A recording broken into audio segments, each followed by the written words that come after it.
InsyaAllah kita mula dengan Al-Fatihah.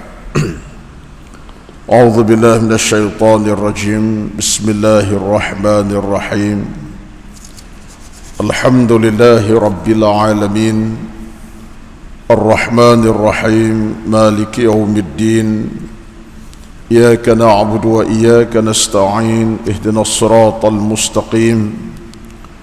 صراط الذين أنعمت عليهم غير المغضوب عليهم ولا الضالين آمين.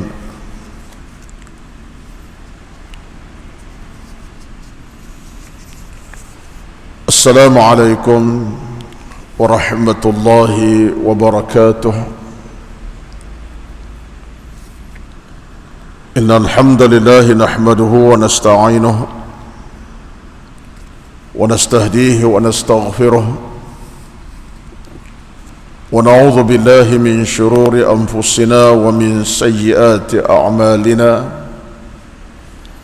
من يهده الله فلا مضل له ومن يضلل فلا هادي له. أشهد أن لا إله إلا الله وحده لا شريك له وأشهد أن محمدا عبده ورسوله. اللهم لك الحمد كما ينبغي لجلال وجهك وعظيم سلطانك. بسم الله الذي لا يضر مع اسمه شيء في الأرض ولا في السماء وهو السميع العليم. بسم الله الذي لا يضر مع اسمه شيء في الأرض ولا في السماء وهو السميع العليم. بسم الله الذي لا يضر مع اسمه شيء في الأرض ولا في السماء وهو السميع العليم. اللهم إنا نعوذ بك من كل شر إنك على كل شيء قدير. اللهم إنا نعوذ بك من كل شر إنك على كل شيء قدير. اللهم ربنا تقبل منا إنك أنت العليم الحكيم. ولا حول ولا قوة إلا بالله العلي العظيم. أعوذ بكلمات الله التامات من شر ما خلق. أعوذ بكلمات الله التامات من شر ما خلق. أعوذ بكلمات الله التامات من شر ما خلق. اللهم ربنا تقبل منا إنك أنت العليم الحكيم. اللهم رب اشرح لي صدري ويسر لي أمري واحلل عقدة من لساني يفقه قولي يا رب العالمين. أما بعد.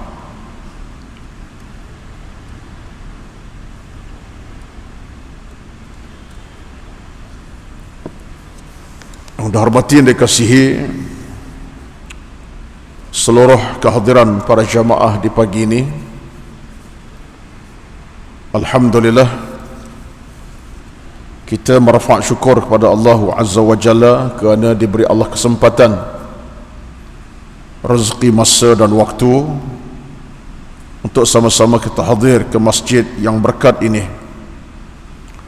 Walaupun dalam ujian yang sedang berlaku dalam negara bahkan dunia seluruhnya hingga ke saat ini, apa yang kita harapkan ialah ianya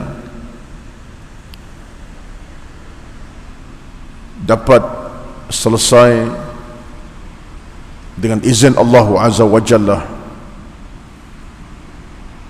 Virus COVID-19 yang sedang kita bicarakan sekarang di media perdana, media cetak elektronik, bahkan dunia bicara tentangnya, merupakan satu virus yang sedang tersebar luas dan mengikut bacaan KKM semalam sudah sampai ke 150 buah negara. 150 buah negara.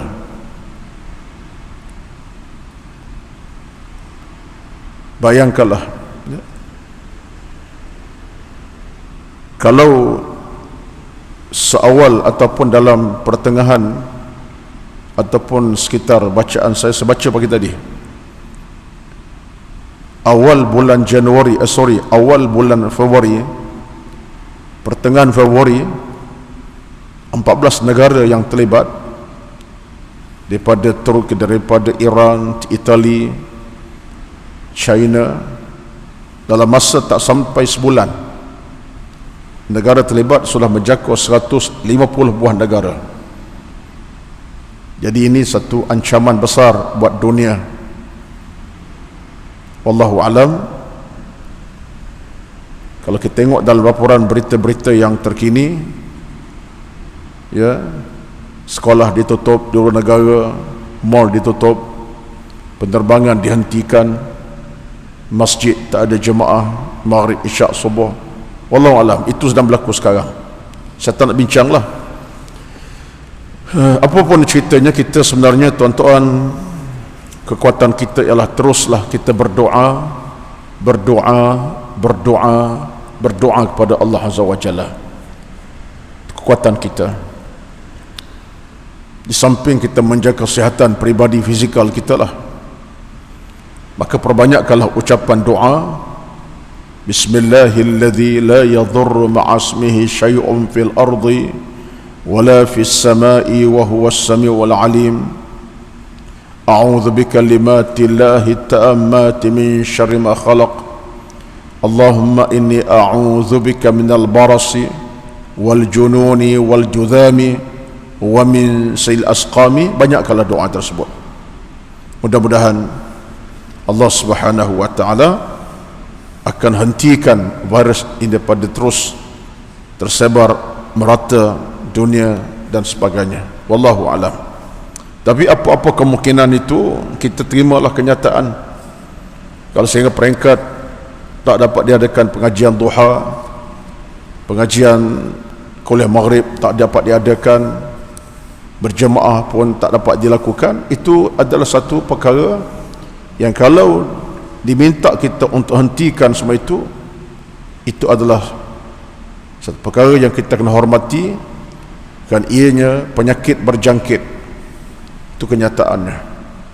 Dan saya sebut di sini sebab kita live pun sebenarnya kita minta sangat-sangatlah, kalau ada rakan-rakan kita yang pernah pergi ke majlis ta'lim Seri Petaling di kalangan anak-anak kita ke, rakan taulan abang kita, kakak kita ke, ataupun adik-beradik kita, saudara mara kita yang ada pergi ke majlis ta'lim di Seri Petaling penghujung bulan baru ini, minta sangat-sangatlah untuk mereka buat saringan ujian kesihatan di pejabat-pejabat kesihatan yang paling hampir. Sangat-sangat kita harapkan, kan ia sesuatu yang perlu dilakukan demi keselamatan semua pihak, bukan dia saja tapi keluarganya lah dan masyarakat keliling kelalangnya.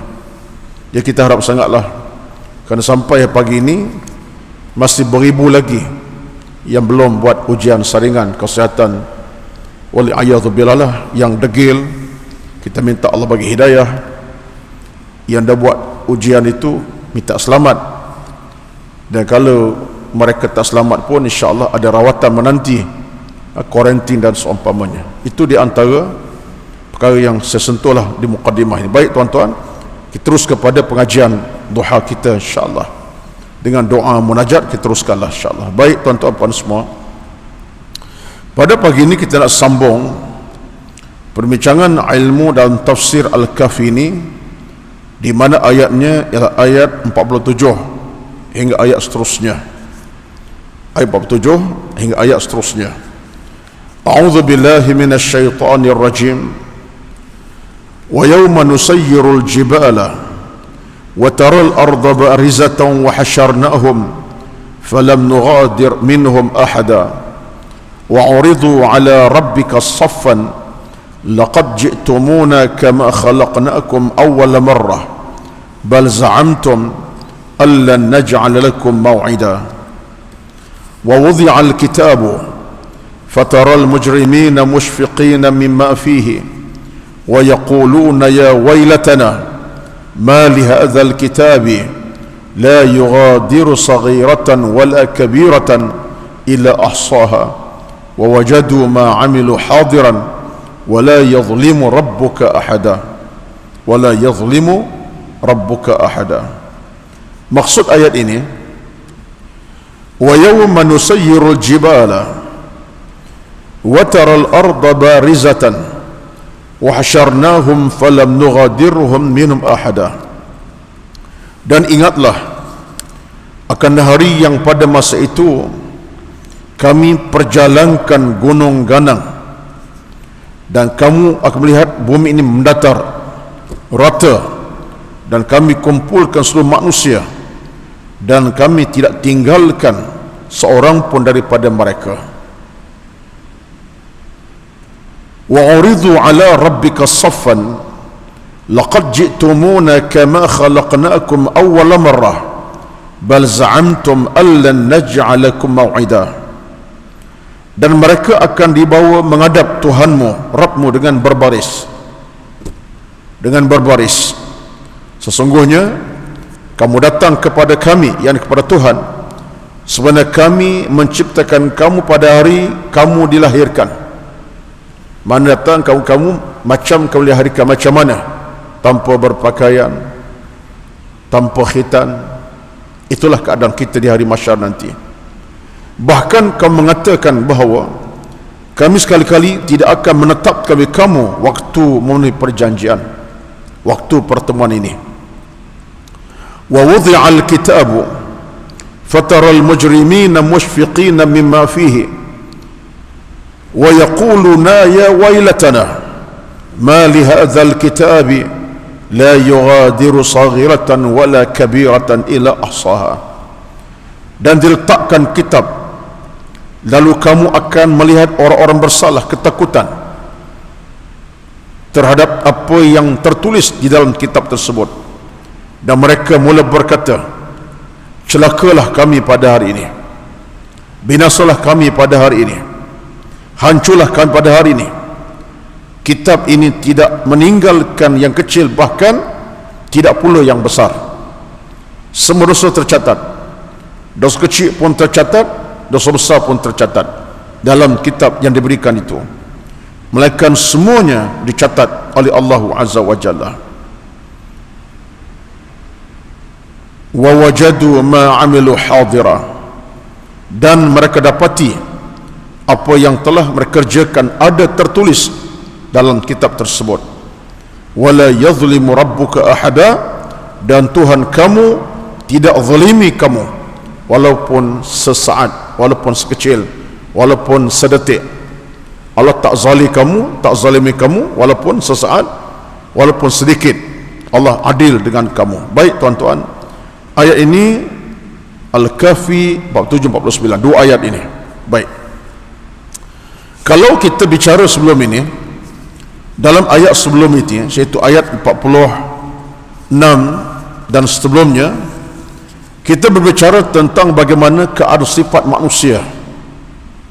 Ada yang derhaka, ada yang salah, dan cerita bagaimana dua orang adik-beradik, ikut dalam pandangan ulama, dua beradik yang telah membuktikan seorang kufur dan seorang mukmin. Seorang kufur pada Allah, Allah uji dengan kebun-kebunnya, Allah hancurkan sebegitu rupa. Banyak kaya dia, tapi Allah binasakan. Adapun si yang kedua, adik ataupun saudara yang kedua, syukur kepada Allah Azza wa Jalla. Walaupun harta tak banyak, rezekinya tak banyak, tapi syukur pada Allah, maka Allah lipat gandakan usaha kebaikannya. Maka akhir kedua-duanya menyesal. Keduanya kembali pada Allah. Yang kufur menyesal, kembali kepada Allah Azza wa Jalla. Maka adiknya ataupun saudara berkata, sepatutnya bukan sekarang nak menyesal, awal lagi. Menyesal ni bukan tunggu akhir, dah terantuk bertengadah, dah susah baru nak menyesal. Tidak, sepatut menyesal ni di awal-awal lagi. Cara macam mana? Syukur kepada Allah. Patut bila masak saja buah-buah yang ranum masak, syukur pada Allah. Ini tidak. Yang kaya itu bila buahnya masak ranum, dia kata apa? Aku punya, aku yang buat kerja, pandai-pandailah, batu aku dapat hasil. Dia lupa pada Allah Azza wa Jalla. Maka Allah tunjukkan bukti bahawa Allah punya kuasa. Yang kufur hilang segala nikmat, yang syukur dapat segala nikmat. Siapa punya kuasa? Allahu Azza. Itu adalah perbincangan ayat sebelum ini. Baik, bila masuk ayat 78 ini, maka apa ceritanya tuan-tuan? Ceritanya ialah bagaimana Allah buktikan kekuatannya. Di mana bukti Allah punya kekuatan? Allah hancurkan bumi sehancur-hancurnya. Lalu kita tengok apa kata Allah dalam ayat ini. Apa kata Tuhan? Wa yawma nusayyirul jibala wa taral arda barizatan wa hasyarnahum falam nughadirhum min ahada.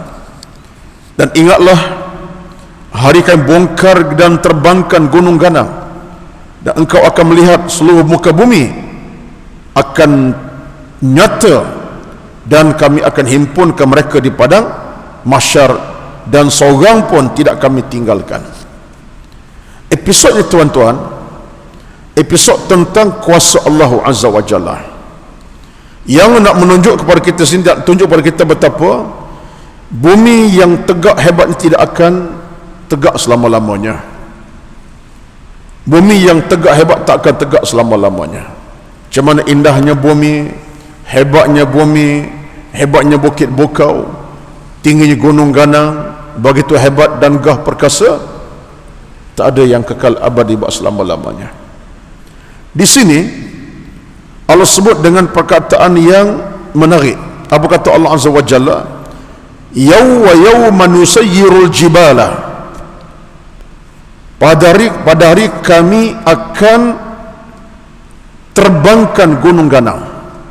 Nusayyir di kata bahasa Arab ialah kami terbangkan gunung yang hebat, jadi gunung, jadi debu-debu terbangan.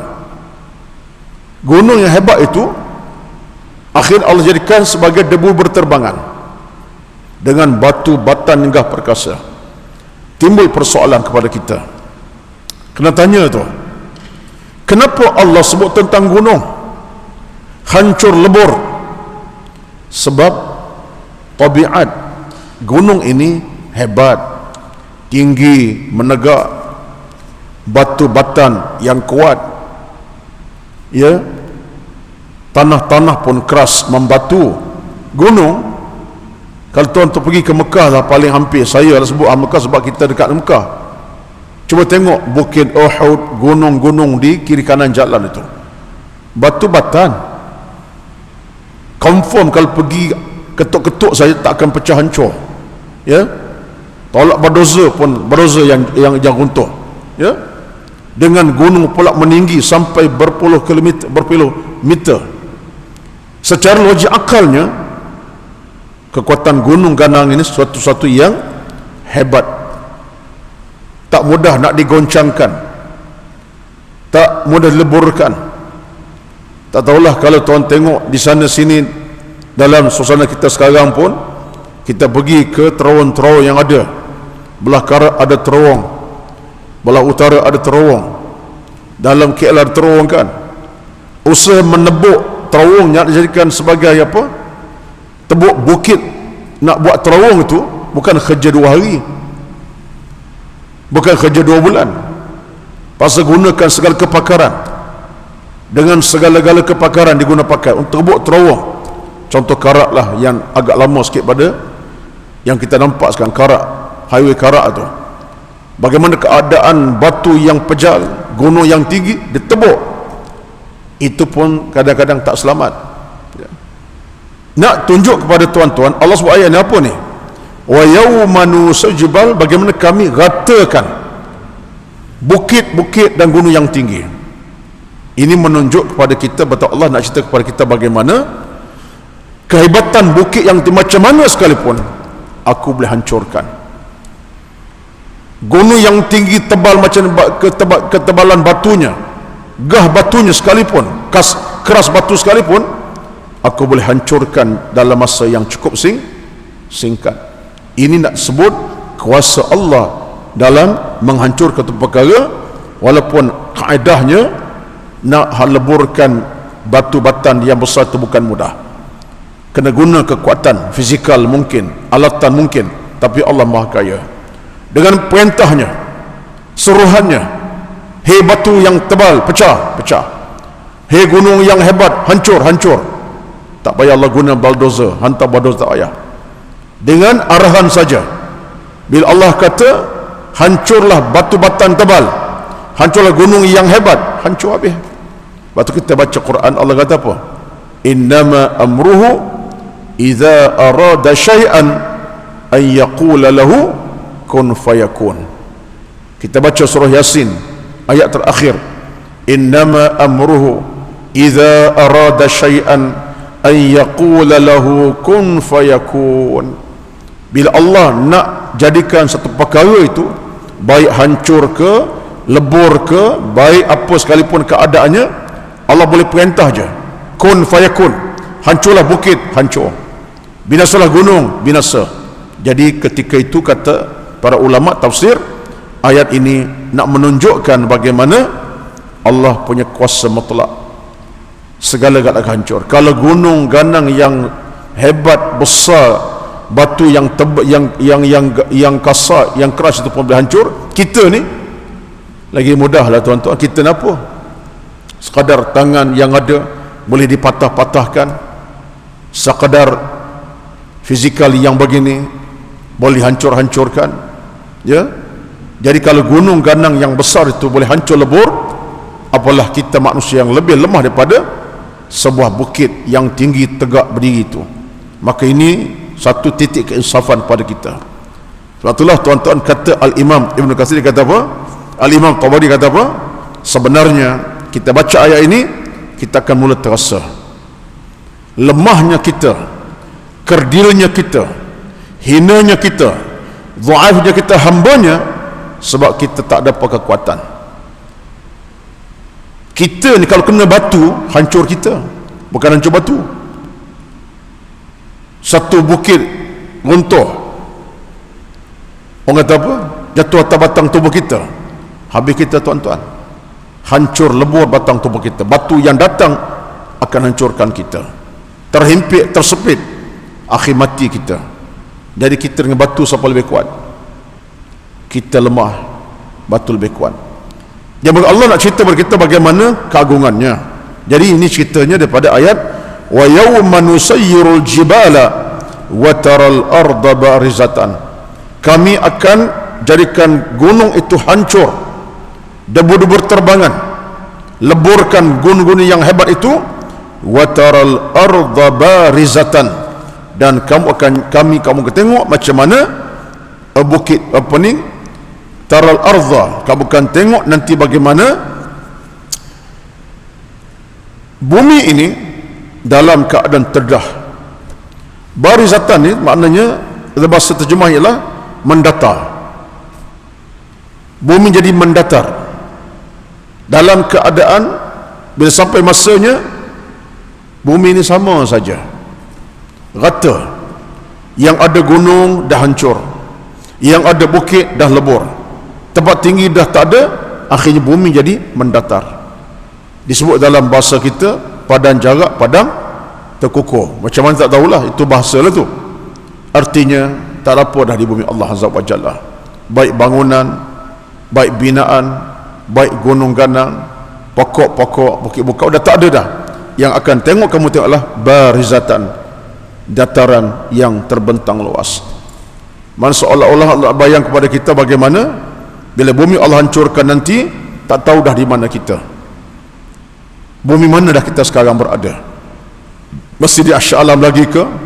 Masih di Banting lagi ke? Masih di Kuala Lumpur lagi ke? Masih di Kelantan ke? Tak tahu dah. Pada masa itu bumi dah tak ada nama dah. Nak kata ini Malaysia, bukan Malaysia dah.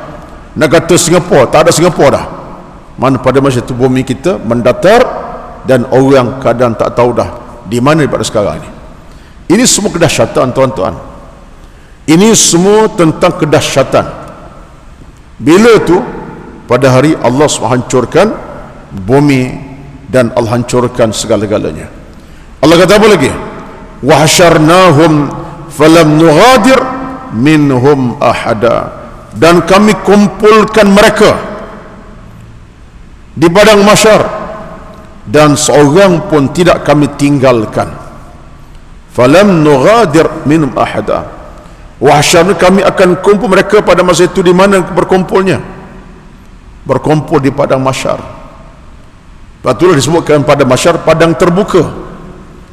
Pada mahsyar padang yang terbuka, tak ada sebarang pokok, tak ada sebarang binaan, tak ada sebarang rumah kediaman, tak ada. Dia padang yang terbuka, itu nama padang mahsyar, padang tempat berkumpul. Nak bersandar pun tak boleh, nak cari teduh pun tak ada. Ini antara apa yang disebutkan Allah dalam Al-Quran, wa hasyarnahum falam nughadirhum min ahada. Hari itu padang terbuka, manusia kami kumpulkan. Dan kumpul macam mana pula? Hadis menyatakan manusia akan duduk berapat-rapat sehingga ruang bergerak dah tak ada dah. Ruang nak bergerak bernafas tak ada, kerana rapat dan menakutkan. Kemudiannya bukan takat itu, kepanasan matahari akhirat 1 jengkal atas kepala, bukan 1 kilometer, 1 jengkal. Ulama ada kata sekaki sehasta, tapi bahasa mudah sejengkal atas kepala. Kepanasan, bukan makna ada matahari, tapi kepanasan. Hari itu kepanasan macam tu. Cuma tengok keadaan lah. Riwayat menyebut bagi orang beriman, kepanasan dia tak rasa, dia tenang. Yang duk rasa kepanasan itu adalah orang-orang tak beriman, yang menakutkan dia. Dan ada dia menyebut kepada kita bagaimana pada masa itulah yang akan kedengaran apa dia? Teriakan, laungan, pekik malak, pekik dan sampan, pekikan, suara yang pelik-pelik. Kita pernah baca dalam surah Al-Mulk dulu, ingat tak? Ya, tentang bagaimana suara datang, suara yang tak pernah kedengaran di atas bumi ini. Hari itu orang dengar belaka. Tak dengar suara di bumi, tapi pada akhirat kedengaran suara pelik-pelik, ringikan dalam suasana suara yang kuat, suara menangis, sedih. Tak ada kedengaran dalam bumi masa hidup, tapi pada mahsyar Allah akan kedengarkan kepada kita. Siapa tu? Orang kafir, orang tak beriman. Baik, kata Allah Azza wa Jalla, wa hasyarnahum falam nughadir minhum ahada, dan kami akan bentangkan bumi cara mendatar, dan kami tidak akan tinggalkan seorang pun untuk dibangkitkan di hari mahsyar. Falam nughadir minhum ahada, kami tak tinggalkan seorang pun. Mana pun tuan-tuan, makna tidak ada orang yang terkecuali pada hari tersebut. Tak ada. Nabi-nabi, rasul-rasul, ya, cuma mereka dalam keadaan yang penuh ketenangan lah. Bangkit Nabi-Nabi Rasul-Rasul dengan kita, tapi mereka berbeza dengan kita. Mereka Allah bangkit dalam ketenangan, dalam kesejukan suasana, tak panas, tak menyusahkan. Itulah mereka. Mereka bangkit dengan kita. Jadi betullah kata para ulama, saya semalam bercakap dalam rancangan TV apa ni, tajuk saya semalam di TV Torosak semalam, TLU, tajuk tentang apa? Tentang hisab dan perhitungan, ya. Mahsyar dan perhitungan. Saya sebut semalam dalam TV semalam, dalam sunnah, dalam hadis Nabi sebut, tidak ada orang yang Allah tak bangkit, sehingga orang kafir. Orang beriman Allah bangkit, confirm. Orang kafir Allah bangkit juga. Allah bangkit orang kafir untuk dihisab, ditanya balik, kenapa tak beriman, kenapa kufur, kenapa pilih jalan yang salah, kenapa tak bertakwa, kenapa tak jadi orang yang baik. Orang kafir pun akan dibangkitkan Allah Azza wa Jalla tanpa cuai. Yang lama yang baru, yang mati lama mati baru, semua sekali. Jadi pada hari itu kata Allah, falam nughadir minhum ahada, kami tidak akan tinggalkan seorang pun di kalangan mereka itu. Tak ada siapa yang tertinggal. Tuan-tuan, kita nak bayar macam mana ya? Saya pun bila baca ayat ni termenung panjang ni. Termenung sebab apa? Sebab bila Allah kata falam nughadir minhum ahada, kami tak tinggal seorang. Kalau bilangan manusia ketika kiamat 10 bilion katalah 10 bilion, sekarang pun dah masuk 7 bilion sekarang, 10 bilion manusia yang ada sekarang, yang dah lama meninggal mungkin 50 bilion, dicampur tolak mungkin 1 bilion katakan. Tuan-tuan berfikir macam mana Allah bangkit semua manusia daripada awal sampai ke mati, sampai orang berbilion-bilion ini. Kita lihat cerita tuan-tuan, tak boleh kita gambar, tetapi Allah Maha Kaya. Urusan bukan urusan kita, bahkan fikir pun tak payah. Kalau fikir kita jadi gila tak pasal-pasal. Bingung kita fikir macam mana Allah nak kumpul manusia ni daripada mula alam manusia cipta sampai mati. Orang mungkin beratus bilion, bukan puluh, beratus bilion. Macam mana kita fikir? Kita berfikir apa jawapan kita, apa amalan kita nak menyelamatkan, itu kita fikir. Apa amalan kita nak bawa, apa jawapan kita nak sebut pada Allah sebagai satu jawapan yang menyelamat kita, itu kita fikir. Ilmu utara mana, amal banyak mana, itu fikir. Yang tak apa, aku ni dosa banyak ni, tapi minta ampun belum lagi, ya Allah. Aku ni bercakap kadang-kadang tak betul, menipu, tak istighfar lagi. Fikir yang tu, fikir macam kita nak kembali kepada Allah dalam suasana ada jawapan di depan Allah nanti. Bila Allah tanya kita, ada jawapan. Kalau soal ada jawapan, itu kena fikir. Baik tuan-tuan, nak fikir tentang macam mana kat masjid, tak bukan. Batu ulama sebut ini bukan masuk dalam hukum beragama kita. Hukum agama kita ada 3, bukan rukun 3, rukun ada 5. Hukum agama kata ada 3. Ini pandangan siapa ni? Pandangan Al-Imam An-Nawawi rahmatullahi alaihi.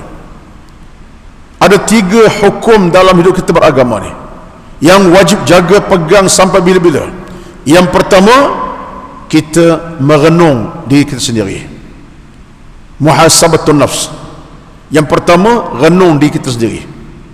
Aku ni mana kelemahan, mana kekuatan, mana dosanya, mana pahalanya, mana amal baiknya, mana amal jahatnya. Renung diri kita. Ini hukum kehidupan. Saya ulang balik, jangan salah faham. Bukan hukum agama, hukum kehidupan. Ahkamul hayati. Hidup ada hukum juga. Apa hukum kehidupan? Pertama, renung diri kita sendiri. Cek, semak apa kita buat, baik ke jahat, benar ke salah, dosa, minta ampun belum lagi. Ini hukum pertama, renung diri sendiri. Hukum yang keduanya ialah menyesal bila buat kejahatan dan dosa. An-nadmu 'alal ma'asi wal munkarat. Ini hukum kedua. Ada buat dosa, menyesal. Sesal macam mana? Sesal dengan mu ampun, minta maaf kepada Allah Azza wa Jalla. Susah, menyesal. An-nadm, ini hukum yang kedua. Kenapa? Ini saya sebut ini sebab saya baca daripada satu kitab sebenarnya. Kenapa disebutkan Imam Nawawi dengan menyesal? Sebab dia kaitkan dengan peristiwa Nabi Allah Adam. Kan datuk kita Nabi Adam dengan Hawa, Allah perintah keluar daripada syurga kerana makan buah khuldi itulah. Bila Nabi Adam keluar syurga, Nabi Adam bantah Tuhan ke? Tak ada. Nabi Adam lawan Tuhan ke? Dengan kata, hai Tuhan, kenapa ni aku keluar syurga? Tak ada kan? Bila Nabi Adam keluar syurga, dia menyesalkan kesalahannya. Subhanaka in kuntu minadh zalimin. Tengok tu, dia tak kata, hei Tuhan, kenapa macam ni, aku syurga dah lama tiba-tiba kena campak keluar. Tak ada. Nabi Adam tak angkat suara kepada Allah, tak bantah apa yang Tuhan sebut, tak lawan kata Allah, dia tak lawan. Yang berlaku, dia menyesal, dia insaf akan kesilapannya. Sebab terpujuk dengan pujukan, termakan pujukan iblis, akhirnya makan buah Allah yang akhir kena keluar. Tak layak duduk syurga kata Allah, keluar. Tapi Nabi Adam tak bantah, tak lawan cakap, tapi dia kata, aku berdosa wahai Tuhan, aku ni orang zalim kepada aku padamu. Tengok, yang tu kedua hukum hidup, kita menyesal. Kita ni tuan-tuan, kalau nak komen kat orang mudah sangat, tapi kita patut sesal sebab ada kesilapan kita buat dalam hidup ini, yang kita jadi susah, yang kita tak tenang, ada masalah, sesal. Itu paling, aku susah ni rupa-rupanya sembahyang tak jaga, contohnya. Aku susah hidup ni rupa-rupanya ibadat tak buat. Kita tengok diri kita, menyesal lah. Rupa-rupanya Allah Maha Kaya, sempit hidup aku sebab sembahyang jarang-jarang, sempit hidup sebab rezeki Allah beri tapi tak buat kebaikan, tak bersedekah contohnya. Yang kedua ialah kita menyesal. Boleh? Yang pertama hukum hidup kita muhasabah, renung diri kita. Yang kedua hukum hidup kata Imam Nawawi menyesal, an-nadmu. Dan hukum hidup yang ketiga kata Imam Nawawi rahmatullah ialah kita mengharapkan ar-raja fi rahmatillah. Kita mengharapkan Allah bimbing, Allah pimpin, Allah selamatkan, Allah beri kebahagiaan, Allah pelihara, Allah jaga kita daripada keburukan. Mengharapkan, ar-raja namanya. Ini tiga hukum hidup. Pertama, ulang balik, kita menghitung diri. Kedua, menyesal akan kesilapan kita, kesalahan kita. Yang ketiga, kita mengharap bantuan, rahmat, redha Allah Azza wa Jalla. Ini hukum hidup manusia. Kalau kita boleh jaga hukum hidup ini, kita selamatlah tuan-tuan.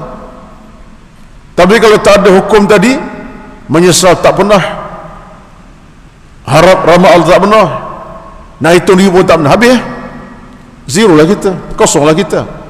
Jadi kita kena kembali semula dengan cara tadi, hitung diri, betul-betul hitung, semak betul-betul diri kita di mana kesalahan-kesalahan kita, menyesal akan kesalahan kita, sesal sungguh-sungguh. Bila sesal kita pergi jalan. Ketiga, mengharapkan rahmat redha Allah Azza wa Jalla. Dan tanda rahmat kita minta macam mana? Doa. Tanda rahmat kita minta doa lah. Bagi kita macam sekarang ni berlaku isu COVID-19 ini, apa yang kita tuan-tuan buat? Saya buat doa. Pagi berdoa, siang berdoa, tadi berdoa. Ini mengharap ni. Harap ni, harap apa? Sehat, tak kena jangkitan, tak kena ujian yang berat ini, tak termampu kita hadapi ujian macam ni, minta Allah jauhkan. Itu ar-raja tu. Dengan cara mana? Berdoa kepada Allah Azza wa Jalla. Itu antaralah mengharap dengan berdoa. Jadi nampak tuan-tuan, ini susul galur dalam kehidupan yang sejahtera. Saya bawa ayat pertama ini dalam kerangka tu, sebab kita tidak nak satu hari akan datang bila Allah sebut falam nughadir minhum ahada, kami tak akan alpakan seorang pun. Rupa-rupanya tak ada siapa yang bebas daripada hukuman Allah di padang mahsyar nanti. Baik ke awak, jahat ke awak, akan terima balasan. Yang baik, baiklah. Yang jahat, terima hakikatnya baik. Lalu Allah sebut dalam ayat seterusnya, kalau tengok tuan-tuan tentang ayat yang kita baca ini, disebutkan oleh Imam Ibn Kathir. Cuba tengok dalam muka 463 tu, dia kata apa? Dalam hal bila Allah sebut tentang bagaimana Allah hancurkan bumi, leburkan gunung yang hebat yang besar, Allah jadikan bumi berdataran terbuka begitu rupa, dan Allah tak akan bangkitkan semua kecuali semua ada belakang depannya. Ada katanya dari Imam Nawawi, Imam Ibn Kathir kata ada ayat yang lain dalam surah yang lain. Allah sebut surah Taha, apa kata Allah Azza wa Jalla? wa yas'alunaka 'anil jibal faqul yansifuha rabbi nasfa fayadharuha qa'an safsafa la tara fiha 'iwajan wala amta. Ini surah Hud ayat yang, surah Taha ayat yang 105. Apa kata Allah Azza wa Jalla? wa yas'alunaka 'anil jibali faqul hal yansifuha rabbi nasfa, dan mereka bertanya kepadamu tentang gunung-gunung, katakanlah Rabbku akan menghancurkannya sehancur-hancur pada kiamat. Ayat tentang Nabi ni, orang-orang kafir tanya Nabi sallallahu. Orang kafir dia hina Nabi. Muhammad, kamu ada Tuhan kan? Siapa Tuhan kamu? Allah Tuhan kamu kan? Kalau begitu tanya Tuhan kamu, macam mana bukit-bukit yang hebat ni? Orang kafir ni dia berhujah seolah dia nampak betapa bohong Tuhan Muhammad ni. Macam mana bukit-bukit yang besar-besar akan hancur? Kena ingat tuan-tuan, cerita ini cerita di mana? Bukan Malaysia ni, di Mekah. Kalau kita pergi ke Mekah, Madinah ni ya, rindu ni sebenarnya tuan-tuan ni. Saya dua tak pergi ni, terhalang kita saya dua ni, tak tahu bila lah ni ya. Saudi semalam telah membatalkan 2 minggu semua penerbangan antarabangsa international flight, batal 2 minggu sampai 1 April kerana isu COVID-19. Kalau ia berlangsung lagi sampai hujung April ni, kawan kita nak ke Mekah Ramadan ni, wallahu alam lah ya, rezeki ada ke tidak wallahu alam. Mekah sunyi sepi sekarang ni, yang dah ada akan keluar, tinggal orang-orang dalam Mekah pun tak boleh juga nak ziarah ya. Tawaf tu ada lagi, bukan tak ada, tapi tak semacam yang lalu lah meriahnya. Ini semua sebelum ini tuan-tuan, kita terasa ni, saya dalam kotak kepala saya ni, kita nampak tu ya, kita nampak suasana Kaabah ditawafi ya, dengan orang masuk keluar ya. Semua kita rasa siapa dah pergi ni, yang baru pergi, Datuk Asmah baru pergi ya, tiba-tiba bayang dah tuan-tuan ya, yang tawaf boleh bilangan tangan. Terasa jadi ancaman ni dahsyat dah cerita ni. Tak apalah, saya cerita tadi pada tuan-tuan. Jadi orang Mekah ni dia tahu Mekah ni bukit banyak. Mekah kawasan berbukit kan, Bukit Ajiat, Misfalah, ini kawasan bukit Melaka ni. Cuma kita yang pergi Mekah seri dua ni tak nampak dah. Saya masa belajar dulu tahun 80-an awal tu, saya sempat lagi duk naik bukit tu, Bukit Misfalah Ajiat tu, turun tangga, turun rumah tu depan atas bukit masjid terus. Sekarang dah tak ada dah, tapi ada lagi bukit banyak Mekah tu. Makna Mekah kawasan bukit batu-batu pula. Jadi orang-orang kafir ni hujah Nabi, wa yas'alunaka 'anil jibal. Muhammad, agak-agaknya dah kamu kata Tuhan kamu ni hebat hari akhirat, bukit-bukit tu macam mana? Runtuh dah. Sebab dia rasa bukit ni tak akan runtuh sebab bukit tu hebat, macam sebut tadi lah. Dia cabar Nabi pun jawab, faqul yansifuha rabbi nasfa. Nabi jawab, Allah bagi tahu Muhammad, terjawab pada orang jahat ni, orang kafir tanya kamu ni macam mana bukit-bukit ni akan kekal macam tu ke macam mana? Kata Tuhan, faqul, Muhammad beritahu pada orang ini, bila sampai masa Allah akan hancurkan bukit ini dengan sehancur-hancurnya. Bila masa sampai masa, bukit bagian hebat pun aku hancurkan, kata Allah Azza wa Jalla. Jadi ayat ini cerita apa ni? Nak cerita kuasa Allah. Melalui cerita Nabi diuji dengan pertanyaan orang kafir yang enggan menerima kepada agama Nabi SAW. Baik. Kemudian kata Allah Azza wa Jalla, fayadharuha qa'an safsafa. Dia akan jadikan gunung-gunung itu datar sama sekali. Gunung yang tinggi menegak hancur jadi rata. Tak ada gunung dah. Kata Allah, tunggu tengok. Ayat ini Allah cerita tunggu tengok lah. Bila? Satu hari nanti lah, bukan sekarang. Bila? Hari kiamat. Bila sampai masa gunung yang tegak menjadi dataran terbuka. Dataran begitu rupa, safa maknanya macam orang berbaris, tak ada gunung lagi dah. La tara fiha iwajan wala amta. Tidak ada sedikit pun melihat pada tempat yang rendah dan tinggi-tinggi. Kan bergunung kan, ada rendah, ada tinggi, ada rendah, tinggi gunung. Hari itu kata Allah tak ada apa dah. Kamu takkan tengok la tara fiha iwajan wala amtan. Hari itu tak ada ini tengah lagi dah. Yang ada rata. Ayat ini bukti menunjukkan benar kata Allah, betapa hari akhirat bila berlaku Allah ratakan serata-ratanya. Ini ayat lah ni. Jadi nak cerita pada tuan-tuan, dalam Quran bukan satu ayat saja yang dah cerita hal ini. Ada ayat-ayat yang lain yang boleh kita semak dan kita kita baca tentang hakikat kuasa Allah Azza wa Jalla. Baik, jadi dalam ayat yang sama saya tak sebut tadi ialah falam nughadir minhum ahada, dan kami tidak akan tinggalkan seorang pun di atas bumi melainkan bila masa sampai akan bangkitkan belaka. Semua bangkit. Ini menunjukkan tuan-tuan, kata ulama tafsir, bila Allah sebut kami tak tinggalkan seorang, semua bangkit belaka daripada mula manusia sampai ke akhirat, sampai ke mati, sampai hujung zaman, berapa berbilion, wallahu alam. Kata ulama tafsir menunjukkan betapa zuriat keturunan manusia tak putus.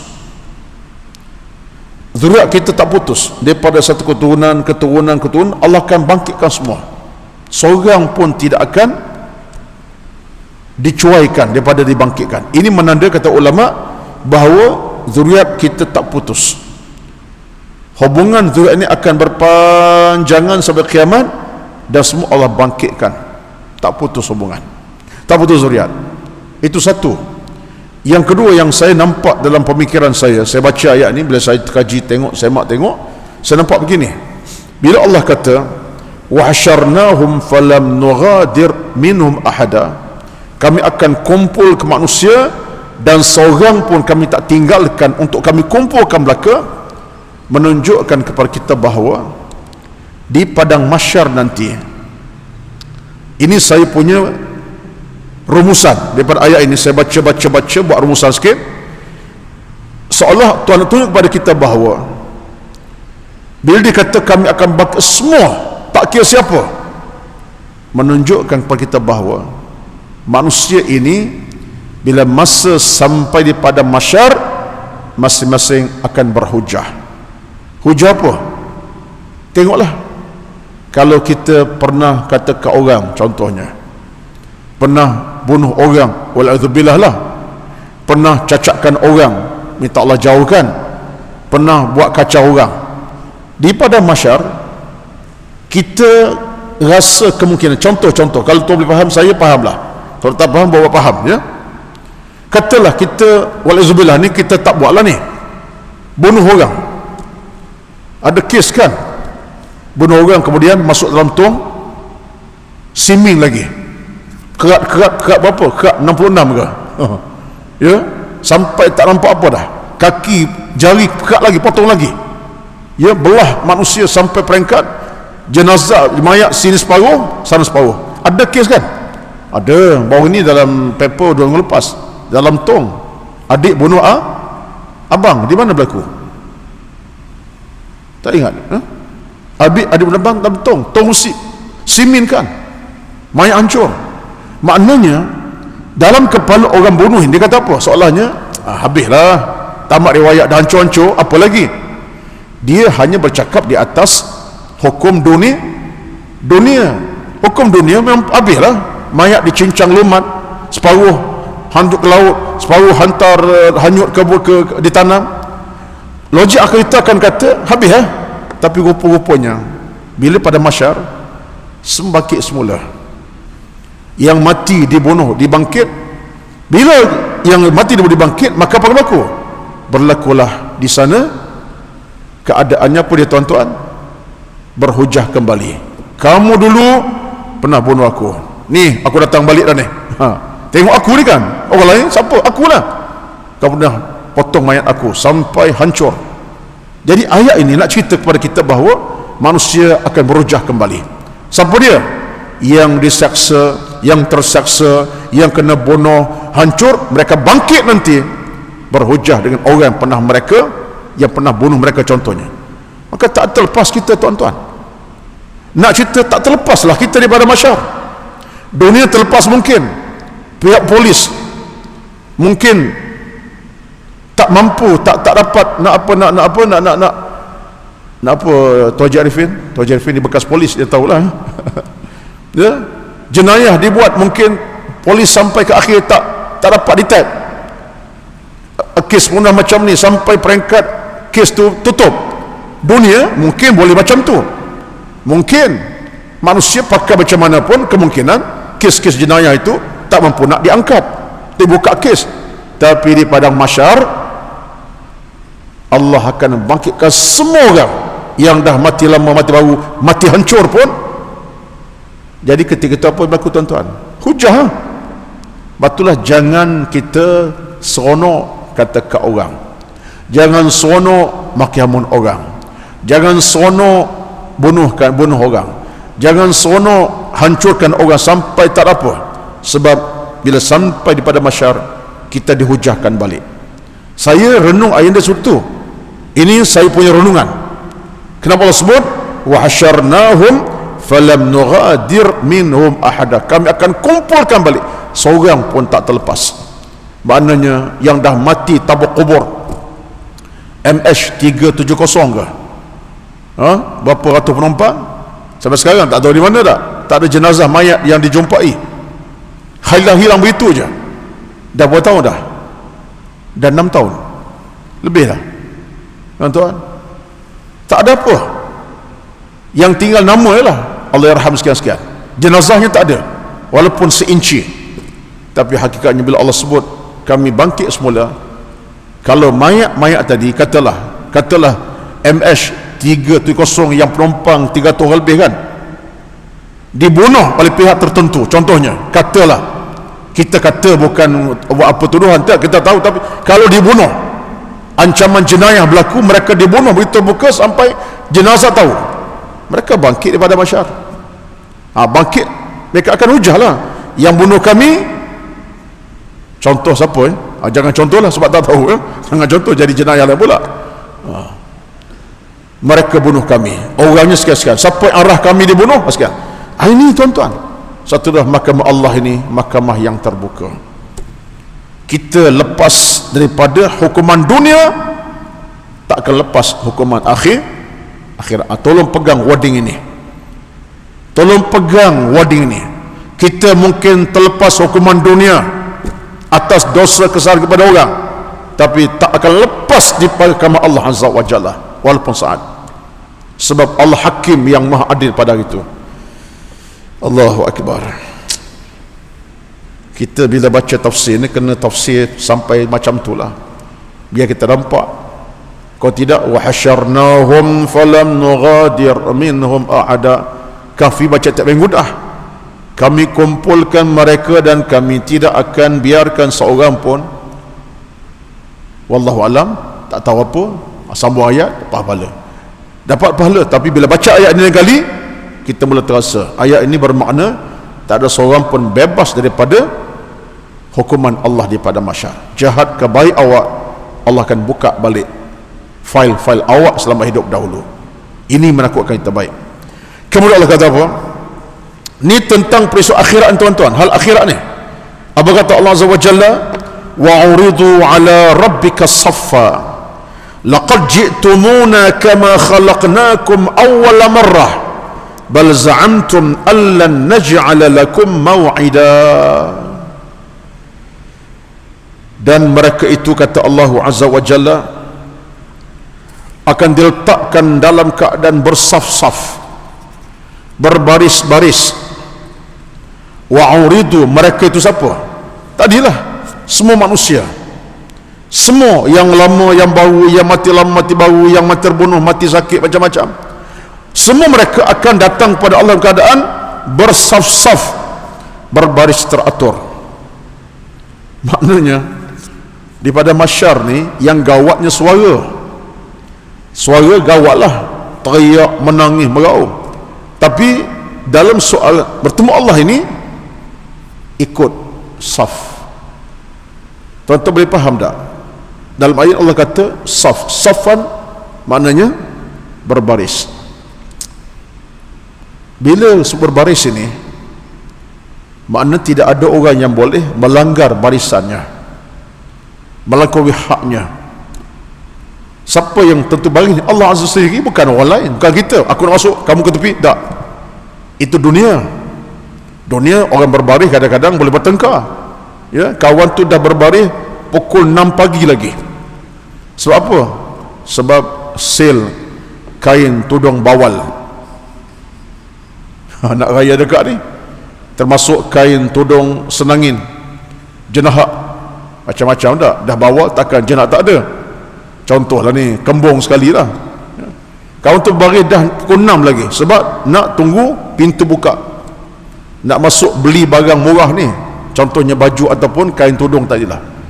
Kau datang dah pukul 6, sekarang dah pukul 8 pagi, belum buka lagi.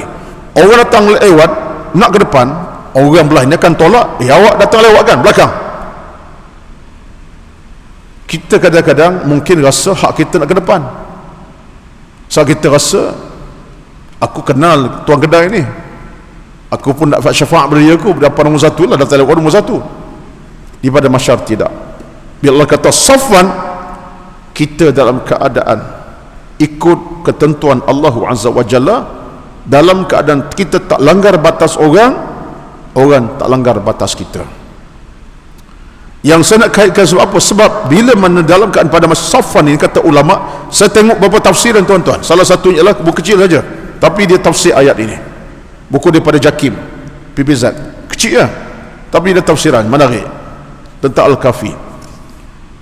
Bila Allah sebut tentang persoalan safwan mana baik, mana ketika itu tak ada orang yang nak langgar baris, nak terkedepan terbelakang. Terima kasih. Allah kata masuk saf ini kamu ni,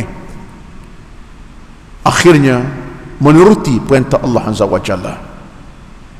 Cuma tinggal kata para ulama, saf itu berapa lama? Setengah jam, 2 jam. Mana 2 jam, setengah jam? Nak tunggu kedai buka tudung bawal pun 3 jam setengah. Buka pukul 10, 7 dah ada dah. Contohnya lah ya. Tak pernah berlaku kan? Nak berlaku kes-kes, bukan kes lah, peristiwa cerita-cerita, ada sale kan, pukul 8 buka, pukul 6.30 dah ada tunggu dah ya. Ada final bola sepak ke kat stadium, kaunter tiket buka pukul 10, subuh dah ada dah, subuh kat situ jemaah dia. Sebab apa? Nak beli tiket ni, final ni. Yang senyum ada pengalaman lah tu, JRF ada pengalaman kot. Pukul 10 buka dia punya kaunter tiket, pukul 5 dah berbaris dah ya. Rela dan reza sebab terlepas tiket final ini, kena pula ya, pasukan negeri dia sendiri yang diminati. Contoh tuan-tuan, kita 5 jam itu berpeluh lama dah. Pukul 5 dah mula duduk keadaan bersaf, pukul 10 kaunter buka, macam-macam pening pun ada, letih pada, tapi sabar, tinggal saf ini orang masuk rugi. Di padang mahsyar saf kita bukan sejam 2 jam. Bayangkanlah kalaulah saf berdiri kita di depan Allah satu hari seberapa? Yaumun fil akhirati ka alfi sanatin mimma ta'udun. Sehari akhirat sama 1000 tahun dunia. Sehari akhirat sama 1000 tahun dunia. Berdiri satu hari sama 1000 tahun dunia berdiri. Saf ini 1000 tahun tuan-tuan kalau sehari. Kalau berdiri setengah hari akhirat sama 500 tahun dunia. 500 tahun pun lama Ustaz, memang lama sangat, bukan 5 jam, 500 tahun. Berdiri katalah bukan setengah hari, 6 jam saja berdiri dah ada akhirat, 6 jam. Seolah kita berdiri selama 250 tahun. 6 jam akhirat sama seolah-olahnya 250 tahun. Berdiri 3 jam, kita berdiri seolah 175 tahun. Baru 3 jam. Tuan-tuan kira sendirilah, saya pun malah kira dah. Kira lagi, agak berdiri sejam, berapa ratus akhirat tahun kita berdiri. Tuan-tuan, ini penyaksaan. Bila Allah sebut wa'uridu ala rabbika saffan, mereka dudukkan diri pada Allah, ini adalah cerita apa ni? Cerita penyaksaan sebenarnya. Belum masuk neraka lagi, saksa dah begitu rupa. Cuma ahli syurga tak apalah. Ahli syurga ni tuan-tuan, dia selamat. Cuma bagi ahli neraka ni, bayangkan neraka tak masuk lagi, berdiri itu saja dah cukup saksa. Neraka belum lagi ni, berdiri saja pun dah terasa terseksa jiwa, batin, perasaan. beratus tahun dunia. Jadi ayat ini sebenarnya ayat yang memberikan kita penekanan kepada soal keinsafan dalam kita. Kata Al-Imam Al-Qurtubi, kata kata pengarang kitab As-Sabuni, kata apa? Ayat ini bil asbud wa uridu ala rabbika saffan, mereka itu dibentangkan dalam keadaan bersaf-saf mustafin. Lalu kata para ulama, ini menunjukkan kedahsyatan yang akan berlaku di mana berdirinya hamba Allah ini dalam keadaan tak berganjak kanan dan ke kiri. Kerana saf pula dalam keadaan tak berganjak kanan kiri tak boleh. Sambil-sambil berdiri minum air, berdiri sambil bawa air nur mineral water contohnya, berdiri sambil bawa kacang, sambil minum makan kacang dengan air kosong, berdiri sambil bawa coklat Cadbury contohnya. Itu sambil nak beli tiket bola boleh lah, bekalkan air sebetul, colak 2-3 biji, minta orang tolong hantar, tak apalah dunia. Hari itu masing-masing keadaan, kata Nabi SAW dalam hadis, sebab ada disebut la tazulu qadama abdin yawmal qiyamati, berdiri kita bukan berdiri berlenggang, tegak. La tazulu qadama abdin, tetap tegak telapak kaki. Tegak telapak kaki macam apa? Tak berganjak kiri kanan, macam askar depan istana negara. Dia datang lalak pun tak boleh tepis, sekadar begitu agaknya, ya, geli begitulah. Maknanya di padang mahsyar nanti yang tegak berdiri, kata Nabi, la tazulu qadama abdin, tegak keadaan mereka itu tak berganjak ke kanan ke kiri. Boleh bayang kata tuan ni, kerana menanti giliran untuk bertemu Allah Azza wa Jalla. Itu yang kedua. Yang ketiga, bila temu saf ini, maknanya seorang pun tak akan dapat menipu saf dia. Lepas seorang. Wallahu a'lam lah. Payah juga nak cerita lebih tuan-tuan ni, tapi dia cerita tafsir macam tu lah. Lepas seorang, tak ada siapa boleh tipu saf. Nak lari balik ke belakang tak boleh. Lepas selesai. Jadi berapa lama ustaz bicara akhirat, saya tak tahu sebab belum dibicarakan lagi. Tapi ceritanya berdiri saja pun dah beribu tahun. Kita bayangkanlah susah dan saksanya. Wa uridu ala rabbika saffan laqad ji'tumuna kama khalaqnakum awwala marratin. Dan dirinya kita kata macam mana, kata Allah Azza wa Jalla, bagaimana kamu diciptakan dahulu. Berdiri kita tuan-tuan keadaan tak berpakaian, tak berkhitan, macam kita lahir tanpa khitan, tanpa pakaian. Tuan jangan fikir panjang lah, ustaz tanpa pakaian ustaz kan, macam manalah kita nanti tengok orang sebelah, akan malu. Orang sebelah tengok kita pula, tengok dia pula kepada kita tengok dia. Aisyah tanya Nabi, tuan-tuan, bila Nabi sebut bagaimana kita dibangkit tanpa berpakaian, sebab kita manusia macam tu tuan-tuan, lahir kita ni tanpa pakaian kan, itulah kita. Dan kita mati pun sebenarnya pakaian kita kain putih hanya balut saja, tapi kita dimati, kita orang tanggal pakaian kita, mandikan kita, cuma tutup aurat kita. Mana kita mati dan lahir tak berpakaian sebenarnya. Cuma ketika mati memang orang balut pakai kain putih. Orang tak hantar kubur dengan tak berpakaian. Tapi hakikatnya kita, itulah kita. Bila pada mahsyar kita dibangkit begitu, Aisyah pun termenung, senyum malulah Aisyah bila Nabi kata dibangkitkan kamu begini-begini, hufatan uratan ghurlan, tanpa ada kasut di kaki, tanpa berpakaian, tanpa khitan. Nabi kata macam tu, hadisnya Aisyah terlalu malu. Aisyah berfikiran macam mana pula Rasulullah, senyum malu Aisyah, tak malukah kita nanti Rasulullah? Nabi kata apa? Bal al-amru ashaddu min dhalik, suasana itu lebih teruk nak tengok orang punya lain. Sebab apa? Situasinya amat menakutkan, dahsyat, tak fikir tengok orang dah hari itu. Masing-masing fokus Macam mana bertemu Allah Azza wa Jalla? Kata Nabi pada Aisyah radhiyallahu anha. Makna tuan-tuan, kedahsyatan akhirat akan menutup segala perasaan aib kita kalau tak berpakaian. Wallahu alam, kita nak kata apalah. Itu kenyataan pada Nabi. Jadi kata Allah Azza wa Jalla, laqad ji'tumuna kama khalaqnakum awwal marrah, kami bangkitkan kamu semacam kamu kali pertama muncul, kamu lahir. Mana ketika kamu lahir tak berpakaian, itulah keadaan kamu. Bal za'amtum allan naj'ala lakum maw'ida, dan kata Allah Azza wa Jalla, bal za'amtum allan naj'ala lakum maw'ida, bahkan kamu dahulu menyangka bahawa kami tidak akan jadikan kamu dalam masa dijanjikan ini.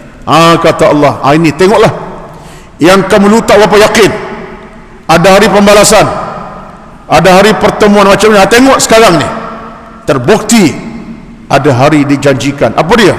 Bertemu dengan aku, kata Allah Azza wa Jalla. Sebab kamu kufur dulu, kamu macam tak percaya. Bal za'amtum allan naj'ala lakum, bahkan kamu meyakin tak ada hari pertemuan macam ni, tak ada hari kebangkitan. Maka sekarang kata Allah, tengoklah sekarang masanya berdiri nak temu aku, ada hari pertemuan. Maknanya Allah tak dusta, benar apa yang Allah sebut, akan datang hari bertemu dengan Allah Azza wa Jalla pada hari tersebut. Lalu Allah sebut kemudiannya, wa wudi'al kitabu fataral mujrimina mushfiqina mimma fihi wa yaquluna ya waylatana ma li hadzal kitab la yughadiru saghiratan wala kabiratan illa ahsaha wa wajadu ma 'amilu hadiran wala yadhlim rabbuka ahada. Ayat ini tuan-tuan cerita apa ni? Bila mana manusia bangkit berdiri dalam saf, untuk apa tu? Hanya semata untuk menerima amalan masing-masing, kitab amal masing-masing. Lepas seorang-seorang datang kita, lepas orang kita datang kepada Allah. Ni sebab apa? Menerima amal kita. Wa wudi'al kitab, kitab bukan Quran ni, amal kita, fail kita lah Allah akan beri seorang-seorang, dan fail tu pula akan catat semua perkara. Yang kecil pun catat, yang besar pun catat. Jadi mudah-mudahan hal ini kita postponekan untuk kita bincang akan datang insya-Allah. Kalau saya bincang juga, maka masa sejam lagi. Sebab apa? Cerita panjang ni. Sebab Allah gambar rintihan orang-orang tak beriman. Dia terkejut, aku buat dosa kecil pun ada juga, dia kata. Rupa-rupanya kecil pun Allah catat. Pada kecil je, tapi bagi Allah besar juga rupa-rupanya Allah catat. Maka orang kafir keadaan mereka terasa takut dan bimbang. Kata mereka, apa dia tadi? Ya wailatana, celakalah kami hari ini, habis dah kami kena seksa lah. Itulah yang akan berlaku, yang kita sambung balik insya-Allah. Ayat ini akan datang dalam kuliah akan datang. Mudah-mudahan ada kuliah lah. Kalau tak selesai isu virus COVID-19 ni, ada kemungkinan macam-macam lah. Kita doakanlah. Dia bukan soal apa ni, tak ada kuliah duha. Kalau COVID-19 terus tersebar teruk, maghrib isyak pun tak akan berlangsung dengan baik. Kita doakanlah tuan-tuan. Doa apa? Doa biarlah segala selesai dengan izin Allah Azza wa Jalla. Allah angkat penyakit daripada kita, Allah angkat penyakit pada manusia sejagat. Allah kembalikan kebahagiaan kita selama ini. Sonok datang mengaji, sonok pergi Mekah berumrah, sonok tengok makam Nabi. Kita nak macam tu, tak ada masalah. Kita nak gitu tuan-tuan. Kita rindu sangat-sangat. Minta pada Allah Azza wa Jalla. Wallahu alam. Aqulu qawli hadza, astaghfirullahal azim li wa lakum.